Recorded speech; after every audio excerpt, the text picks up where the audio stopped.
My older son joined scouting at the age of 12. I was a scout myself, so I was very excited when he decided to join scouting. I grew up in Chicago, near Midway Airport, and so that's a pretty urban area. I was very excited to experience camping and some of the outdoor fun. My expectations about scouting really were high, and I'll tell you, they were met.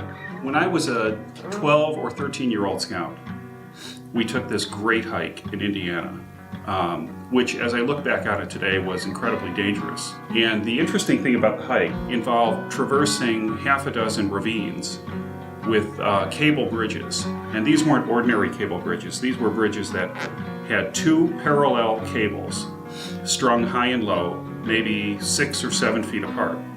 And so you had to shimmy on the bottom cable with your feet while holding the top cable.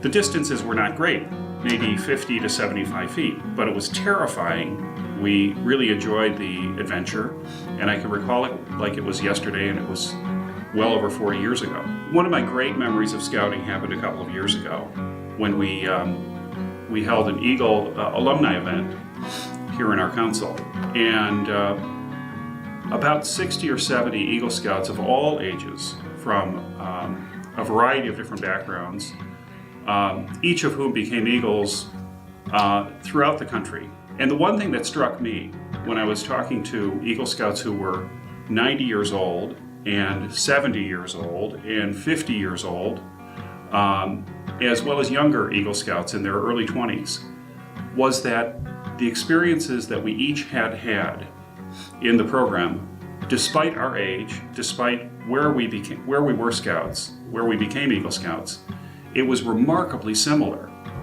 which really drove home to me the timelessness of the program. My personal joy in scouting is getting outside and showing the young men and women the adventures that await them. It's a big world out there, and I think that scouting can really help show them the enormity of the opportunities and adventures that await them outside of their own community's borders.